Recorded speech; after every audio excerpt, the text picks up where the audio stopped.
뉴욕 컬럼비아 대학에서 사회심리학 교수들이 모여 특별한 재미있는 실험을 한 적이 있습니다. 길거리에 지갑을 떨어뜨리고 나서 그것을 지갑 속에 있는 신분증의 주소로 얼만큼 회수시켜 주실 수 있을까, 이런 연구를 했습니다. 약간의 돈을 집어넣고 지갑을 일부러 떨어뜨렸습니다. 그리고 몇 프로가 회수될까? 그런데 대략 46% 정도가 회수되는 통계를 얻었습니다. 그런데 어느 날은 한 명도 회수가 안 되는 겁니다. 회수율이 0%예요. 학자들은 생각했습니다. 이게 무슨 일이 있었나? 왜 평균 40%도 46%가 아니라 0% 회수가 될까? 연구를 했습니다. 그날이 6월 4일이었습니다. 어느 날이었냐면 미국 케네디가 대통령의 마지막 대통령 후보였던 로버트 케네디가 살해된 날이 4월 6일입니다. 인기 절정의 인물로 차기 대통령 유력한 후보였는데 그가 그만 살해됐습니다. 그날입니다. 그날 어떤 사람도 지갑을 돌려주지 않았다는 겁니다. 학자들은 생각했습니다. 사람들에게는 좋은 소식이 들려지고 좋은 정보가 있을 때는 긍정적이고 협력적이고 남에게 의리를 베풀지만 좋지 않은 소식에 노출되면 자기도 모르게 수구적인 사람이 되고 자기도 모르게 비협조적이고 파괴적인 사람이 된다. 통계를 얻게 됩니다. 그래서 또 연구를 했습니다. 똑같은 상황을 놓고 한쪽에서는 좋은 소식을 전해주고 나쁜 쪽에서는 나쁜 소식을 전해줬어요. 그러나 통계도 똑같아요. 여러분은 지금 어떤 정보에 노출되어 있습니까? 전 이 기사를 읽고 이 책을 읽고 이런 생각을 했어요. 우리나라는 결코 좋은 나라가 될 수 없겠다. 왜 그런 줄 아세요? 뉴스를 들어보면 90%는 다 무슨 얘기예요? 나쁜 얘기. 죽였다는 얘기, 망했다는 얘기. 아니 계속 죄송합니다. 국민들이 나쁜 소식에 정보에 노출되고 있어요. 그런 상황에서 좋은 일을 바라는 것 불가능한 얘기라고 생각이 듭니다. 제가 아주 가까이 지나는 친구가 KBS하고 JTBC 쪽에 앵커도 있고 있습니다. 있어서 물었어요. 야, 왜 우리나라는 그렇게 맨날 뉴스가 나쁜 소식만 나오냐 했더니 모르는 말 하지 마세요. 사람들은 좋은 소식보다 나쁜 소식을 더 좋아해요. 그런데요. 나쁜 소식을 전하면 좋아한답니다. 의도적으로 나쁜 소식이 많다는 거예요. 어쨌든 여러분, 전 오늘 어린이 주일입니다. 이 말씀을 함께 나누면서 여러분이 이 말씀을 통하여 은혜 받고 우리의 자녀들을 믿음으로 키워내는 자녀 만들 수 있기를 바랍니다. 오늘 본문 얘기는 단순한 얘기입니다. 예수님에게 제자들이 어린아이들을 어머니들이 데리고 왔고 예수님이 그들을 안고 축복했다는 짤막한 이야기예요. 이 말씀을 통하여 어린이 주일을 맞이하는 우리들이 어떻게 어린이를 키울 것인가 말씀을 함께 나누고자 합니다. 첫째로, 오늘 이 부모들은 가장 중요한 걸 깨달았습니다. 뭐냐? 하나님께, 예수님께 말씀에 인도하는 것이 가장 축복이라는 걸 깨닫는 사람들이에요. 우리가 자녀를 키울 때 맨 먼저 깨달아야 될 것은 하나님 앞에 인도하는 것이 가장 큰 축복이다. 말씀 앞에 인도하는 것이 가장 큰 축복이라는 걸 깨달아야 됩니다. 제가 지난주에 감리사가 된 다음에 첫 번째 할 일이 있었습니다. 그건 우리 지방의 원로 목사님 장례식에 가서 장례 예배를 드린 겁니다. 근데 제가 20여 년 전 우리 이 지방에 가서 교회를 개척할 때 감리사급의 목사님이셨어요. 아주 인품이 좋은 분이셨어요. 사실은 참 고생을 많이 하다가 돌아가셨습니다. 나중엔 질병으로 돌아가셨는데 제가 그래서 그 장례식 때 이런 설교를 했습니다. 도대체 무엇이 성공이냐? 이 목사님은 돈을 많이 벌어 떵떵거리며 살지도 못했고요, 높은 명예를 얻지도 못했고요, 큰 교회를 이루면서 그저 사람들에게 인정받지도 못했어요. 일평생 30명을 놓고 목회하셨어요. 마지막엔 너무 힘들게 은퇴하셨고, 마지막 말년 1년 2년은 참 많이 고생하셨습니다. 근데 제가 이런 설교를 했습니다. 사도 바울의 고백이죠. 나의 달려갈 길을 마치고 믿음을 지켰으니 이제후로는 나를 위하여 의의 멸관이 예비되었으리라 말씀을 드렸어요. 여러분, 예수 믿는다는 것은 가치관이 바뀐 사람이란 뜻입니다. 가치관이 바뀐 사람.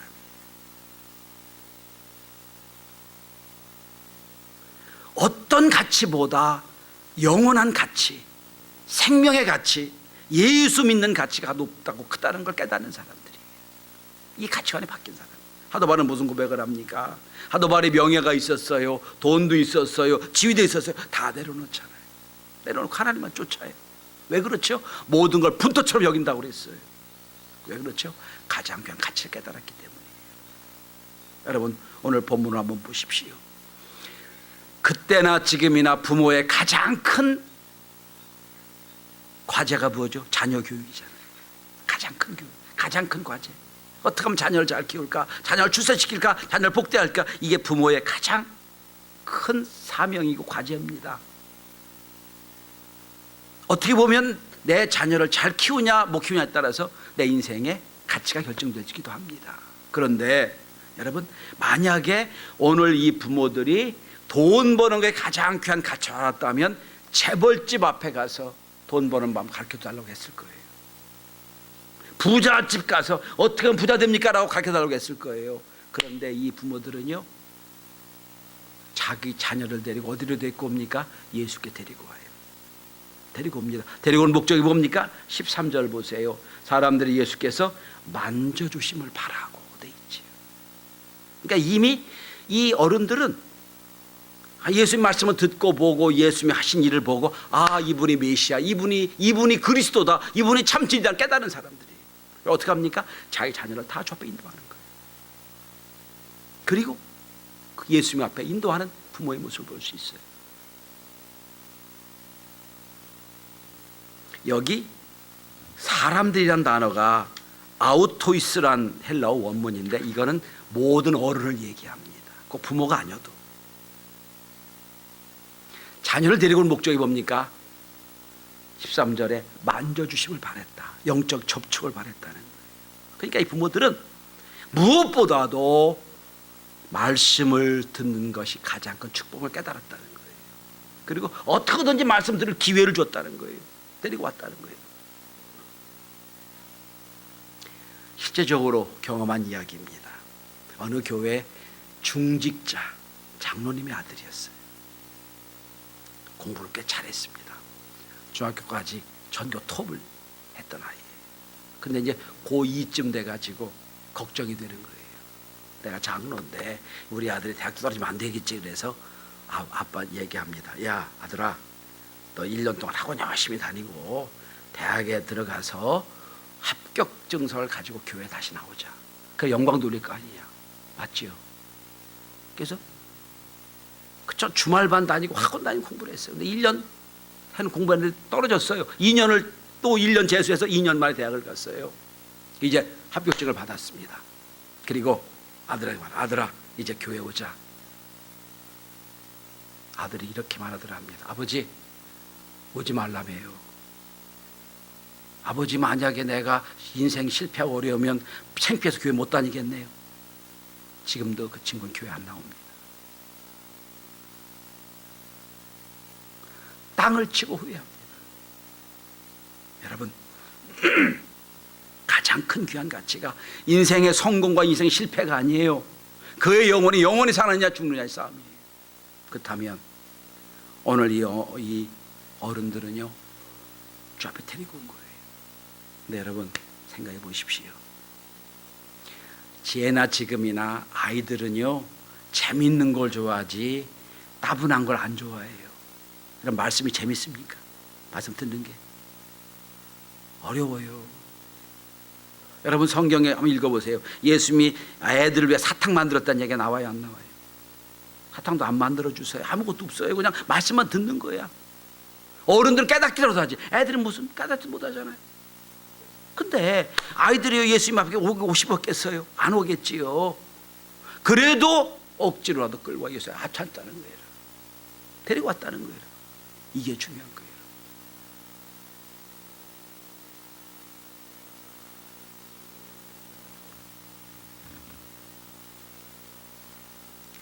가끔 우리 집사님 아들 딸이 안 보이면 제가 물어요. 왜 교회 안 나왔냐 했더니 목사님 학원 간대요.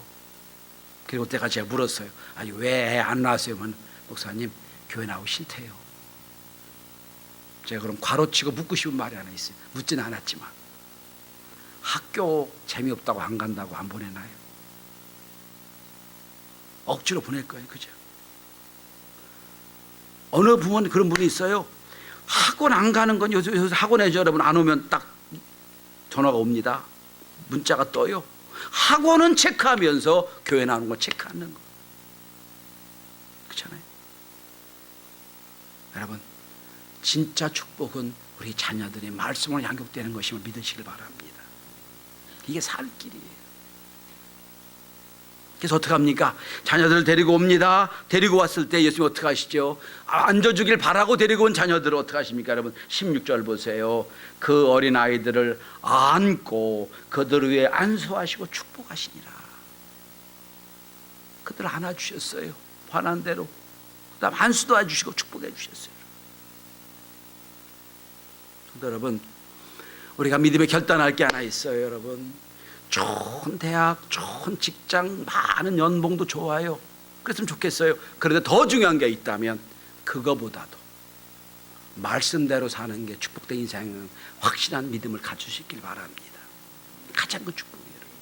여러분 자녀들 제 세대 다음 세대는 여러분 먹고 사는 것 때문에 어려운 시대가 아니에요. 그렇다면 무엇을 살 것인가 중요한 시대거든요.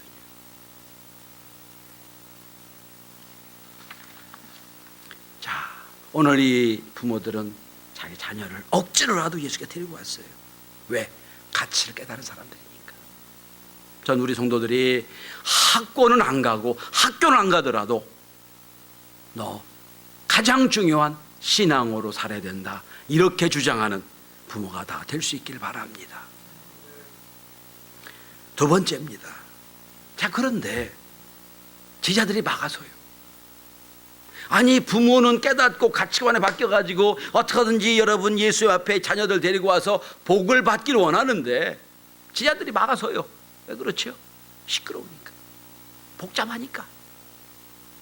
여러분 아이들은요 2분도 가까이 가만히 안 있어요.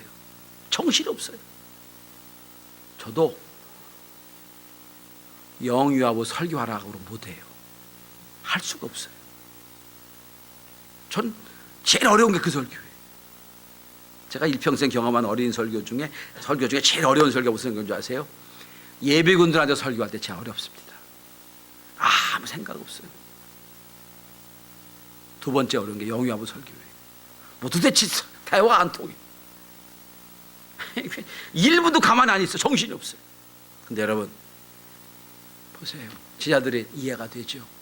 수많은 어른들이 있는데 예수 말씀을 조용히 전해야 되는데 막 여기서 왔다 갔다 떠들고 장난치니까 정신이 없을 거예요. 막아서요. 예수님 화를 내십니다. 본문을 한번 보세요. 14절에 예수께서 보시고 노하여 이르시되. 여러분 예수님이 노하셨다고 하는 게 별로 없어요. 성경에 거의 없어요.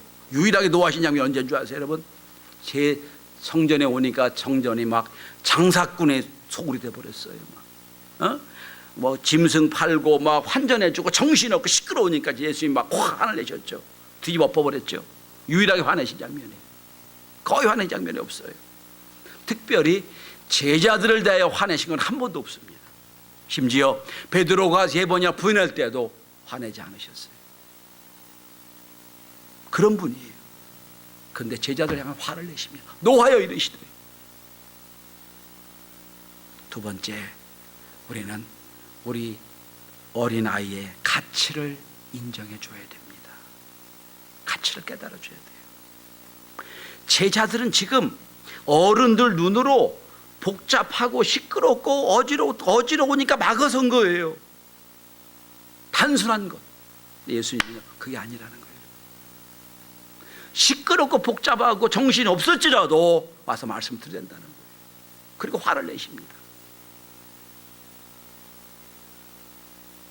커뮤니케이션에서 재미있는 얘기가 있습니다. 아이들은요, 안 듣는 척하면 다 들어도 어른들은요, 듣는 척하면서 하나도 안 들어요. 묘한 일입니다, 여러분. 듣는 척은 잘해요. 안 들어요. 몰라요. 물어보면 하나도 몰라. 애들은 다 알아요. 딴짓 하잖아요. 다 깨달아요. 그러고 알아요. D.L. 무디 선생이 전도사가 목사 되기 전에 주일학교 교사였습니다. 그 교회 전체적으로 전도 훈련을 받았어요. 받고 나서 이제 그날마다 전도 얼마 했는지 보고를 받습니다. 한 번은 전도하고 난 D.L. 무디 선생이 보고를 합니다. 몇 명 전도했냐 그랬더니 2명 반이요 그랬답니다. 그랬더니 기록을 한 전수사가 기록하기를 어른 둘 애들 하나. 그랬더니 한 얘기가 아니에요. 아이 둘 어른 하나 그랬답니다. 물었잖아요. 아니 왜 애들이 온전하고 어른이 하나 반이냐 그랬더니 얘기 그랬대. 디엠이가 그랬답니다. 선생님, 어른들은 세상에 살다 보니까 다 마음이 상해가지고요 50%밖에 구원을 못 받고요 애들은 아무것도 몰라요. 그들이 앞으로 무슨 일 할지 모르니까 제가 보기에는 어른이 둘이 아니라 아이 둘 반이 어른이라는 거예요. 중요한 겁니다, 여러분. 어린이의 가치를 일찍 깨달은 D.L. 무디의 해안입니다. 저희 품속 어린이집에서는 매달 마지막 날 교사회의를 합니다. 제가 회의하기 전에 꼭 15분, 20분 말씀을 전하는 시간이 있어요. 그때마다 제가 어린이 선생님 앞에 놓고 꼭 하는 말씀이 있습니다. 내가 보기에 당신들은 참 훌륭한 사람들이다. 내가 교육부 장관이라면 교수보다 월급을 더 올려주고 싶다. 제일 훌륭한 일하니까. 나 아무도 안 믿더라고. 내가 장관 될 가능성 불가능하니까. 근데 왜 그러냐면 여러분, 이유 중요한 이유가 있어요. 어린이집 아이들은요 0세부터 7세까지잖아요. 여러분 7살 했을 때 과거 기억나세요? 안 나요. 기억나는 분이 있을지 몰라요. 그때까지 엄마 전 먹은 사람은 기억날 거예요. 전혀 기억이 안 나요.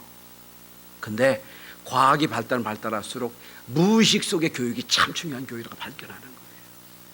여러분 가르치는 게 애들 기억도 없을 겁니다. 그런데 여러분들의 한마디가 참 중요한 마디가 될 겁니다.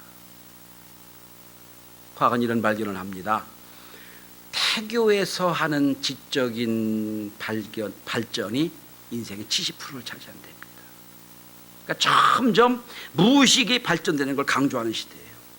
나머지 20%는 4살까지. 그러면 나머지 10%가 4살부터 대학원까지 공부하는 거예요. 그러니까 우리는 지금 공부를 아무리 투자해도 헛것 투자하는 거예요. 제일 중요한 건 태교에 있어요. 근데 여러분 보세요. 어린아이의 가치를 인정할 때 가능한 거예요. 자, 그래서 저는 그런 고백을 늘 합니다. 여러분, 여러분들이 하는 한마디가 특별히 여러분의 자녀가 어리면 어릴수록 참 중요합니다. 어리면 어릴수록 중요한 게 여러분 자녀들이 여러분 행동을 보고 다 배워요. 그 가치를 인정해 줘야 됩니다. 그럴 때 우리 자녀를 믿음으로 키울 수가 있어요. 이걸 기억하십시오, 여러분. 여러분이 한마디 말하는 거 아이들이 다 못 들은 것처럼 다 들어요. 다 마음속에 품어놓습니다. 여러분, 부부싸움도 밖에 나와서 하셔야 돼요. 아이들 안 보는 데서. 화를 내더라도요, 좋은 말로 화내셔야 돼요. 전 그렇게 여러분 말씀드리고 가끔 말씀드립니다. 진짜 속상해, 속이 상하고 어떻게 할 수 없을 때 이렇게 욕하고 혼내세요. 복 받아 죽을 놈아. 이렇게 혼내세요. 이게 축복이에요. 자, 여러분 성경을 한번 보시기 바랍니다. 바로의 그 엄청난 명령 앞에서도 모세 부모는 모세의 가치를 알았기 때문에 키웠던 거예요. 전 지난 금요일 날 우리에게 자녀는 어떤 의미가 있느냐, 장사의 화살통에는 화살과 같다고 말씀드렸어요. 장사의 화살통에는 화살. 내 자녀가 아주 세상을 향하여 제대로 된 화살을 날아가서 세상에 꽂히려면 내가 장사가 돼야 돼요. 장군이 돼야 돼요. 제가 그런 말씀드렸습니다. 지난 금요일 날 화살을 땔감을 만들지 말라. 세상을 향하여 완전히 나가서 위대한 일을 감당해야 될 화살들이 나에게 주셨는데 못 써 땔감으로 다 분질러 버려요. 왜 그렇지요? 가치를 몰라서 그렇습니다. 오늘 제자들이 시끄럽고 복잡하고 혼돈스러우니까 아이들을 막아줬어요. 예수님 그걸 화내십니다. 유일하게 화내신 자는 제자들에게. 그리고 말씀하십니다. 내게 오는 걸 용납해라. 막지 말아라. 전 우리 교회가 사람을 키우는 교회입니다. 개척할 때부터 지금까지 표가 바뀌지 않았어요. 어떻게든지 우리 교회 안 오면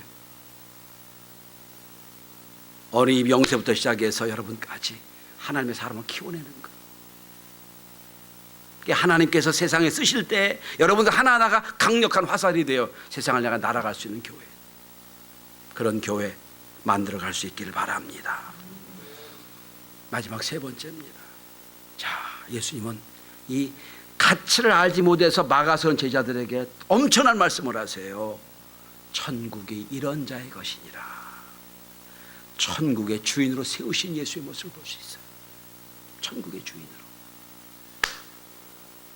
여러분 2000년 전에는 여자와 아이는 사람이 카운터가 안 됐어요.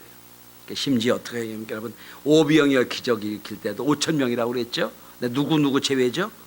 어린아이와 여자는 제외한 5,000명. 그러니까 여자는 사람이 아니었어요. 그냥 남자의 부속품이었고요. 자녀도 부모의 부속품이었어요. 그 시대입니다. 그러니까 제자들이 막아서는 거 당연하고요. 근데 그때 어린이들이 가치를 인정받지 못한 그때에 예수님이 한 아이를 딱 축복하시고 안수하시고 앞에 딱 세우십니다. 그리고 말씀하십니다. 천국이 이런 자의 것이니라. 위대한 선언이에요, 여러분. 천국이란 사람들 눈에 볼 때는 전혀 아무 가치가 없는 그 상황인데 앞에 딱 세우시고 말씀합니다. 이런 자의 것이니라. 그러고 오늘 본문의 말씀 한번 보시기 바랍니다. 15절입니다. 15절 설명하십니다. 14절에 하나님 나라가 이런 자의 것이니라 말씀하시고 15절에 설명하십니다. 누구든지 하나님의 나라를 어린아이와 같이 받들지 않는 자는 결단코에 들어가지 못하게. 받들지 않는 자 표현이 좀 애매하지요. 받들지 않는다. 뭘 받든다는 게 뭐죠? 아주 단순하게 제가 해석합니다. 어린아이처럼 있는 그대로 받아들이는, 영어로 말하면 accept, 있는 그대로 받아들이는 자, 순수하게 받아들이는 자, 그러니까 천국 간다는 거예요. 하나님의 말씀 그대로 받아들이는 자.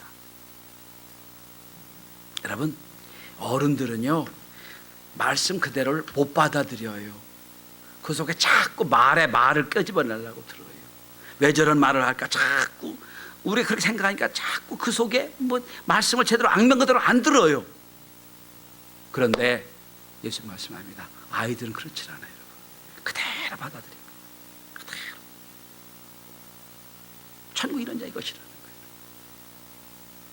여기 덱세타이라는 단어가 이제 받아들인다는 단어인데 이게 요한복음 1장 12절 이렇게 쓰입니다. 영접하는 자, 곧 그 이름을 믿는 자에게는 하나님의 자녀가 되는 권세를 주셨으니라고 되어 있거든요. 영접한다, 주님 말씀을 받아들이는 자, 이런 뜻이에요. 여러분, 예수 믿는다는 게 뭡니까? 말씀 그대로 받아들이는 걸 얘기하는 거예요. 우리 성도들이 하나님의 말씀에 순전했으면 좋겠어요. 앞뒤 다 빼고 말씀 그대로만 받아들이면 좋겠어요. 여러분, 이거를 좀 비교해 설명합니다. 여러분, 예수님 시대 바리새인들을 보세요. 그죠? 안식일을 지켜라 그러면 끝나는 거 아니에요. 근데 이런 생각합니다. 몇 발자국을 가야 일하는 거냐 아는 거냐 따지기 시작하지. 이게 일이냐 아니냐 따지기 시작해요. 그러니까 복잡해지는 거예요. 우리 성도 그랬으면 좋겠어요. 말씀 그대로 받아들이는 거예요. 주일은 지킨다. 지키면 되고, 헌신하면 헌신하면 되고, 기도하면 기도하면 돼요. 순전한 마음, 이 어린아이의 마음이에요. 정말 이런 자의 것이니라 말씀을 하십니다. 현대 영문학의 아버지요, 특별히 기독교 문학의 최고봉이라고 여겨지는 C.S. 루이스가 있습니다. 훌륭한 분입니다. 여러분 잘 아는 나니아의 일기라든가 얘기치 못한 기쁨이라든가 이런 많은 책을 쓴, 여러분 지금 서점에 가도 이분 책이 한 30권에 번역이 돼 있어요. 원래 기독교 집안이었습니다. 그런데 10대 때 그 가정에 무신론을 갖고 있는 가정교사를 들였어요. 부모의 실수입니다. 가장 민감할 때 무신론적인 가정교사의 영향을 받아 교회를 안 나가기 시작했어요. 대학교를 졸업할 때까지 교회 안 나갑니다.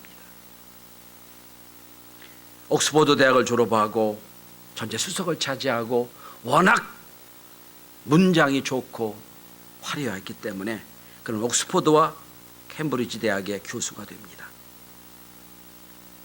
그런데 그러니까 훌륭한 문학을 갖고 있지만 가장 영향을 주었던 사람이 어머니입니다. 어머님이 갑자기 병으로 세상을 떠나고 충격을 받습니다. 인생의 회의를 느낍니다. 그리고 그럴수록 더 문장을 개발하고 열심히 책을 써내게 됩니다. 그 공허함을 채우려고. 그런 순간 가장 가까이 지냈던 동료 두 사람이 무신론에서 기독교로 개종합니다. 깜짝 놀랐습니다. 아니 이렇게 현대적인 사회에서 하나님이 계시다고? 그리고 자기 인생을 되돌아봅니다. 그랬더니 자기가 아는 문학계의 거장들, 훌륭한 분들이 다 크리스찬인 걸 발견하게 됩니다. 아, 나만 몰랐구나.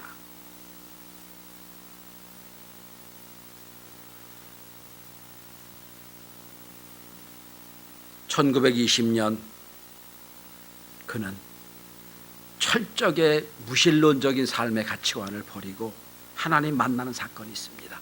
예기치 못한 기쁨이란 책을 보면 그는 이런 고백을 하고 있습니다. 못 울린 기숙사에 있을 때였다. 밤마다 하던 일을 멈추고 잠시라도 쉴라 치면 내 편에는 그렇게도 부딪히기를 원하지 않았던 그분이 무정하게도 끊임없이 내게로 다가오고 계셨다. 두려워하면 피하기만 했던 그분이 드디어 나를 찾아오신 사건이었다. 1929년 마지막 학기에 나는 드디어 항복하고 말았다. 결국 하나님은 하나님이란 사실을 믿고 인정하고 회개를 시작했다. 인생이 바뀝니다. 그리고 32년 동안 그는 철저하게 기독교적 입장에서 책을 써냅니다. 제가 마지막 이 말씀드린 이유가 있습니다. 저는 맨 처음에 컬럼비아 대학의 나쁜 소식, 좋은 소식을 전했습니다. 그런데 마지막에 여러분 C.S. 루이스를 병들게 한 게 뭡니까? 10대 때 만난 무신론. 그런데 그걸 변화시킨 게 뭐예요? 다시 하나님 만난 사건이에요. 여러분, 우리 자녀들을 어떤 방법이든지 하나님의 말씀에 접촉시킬 수 있기를 바랍니다. 어떤 방법이든지. 누가 무슨 얘기를 하고 누가 막아서도 오늘 예수님처럼 주님 앞에 자꾸 인도해서 주님이 만져주시고 안수해주시고 축복하시는 그런 자녀 만들 수 있길 바랍니다. 그래서 그 자녀들을 통하여 하나님 앞에 다 칭찬받는 믿음의 부모들이 되시기를 주의 이름으로 축원합니다. 기도합니다.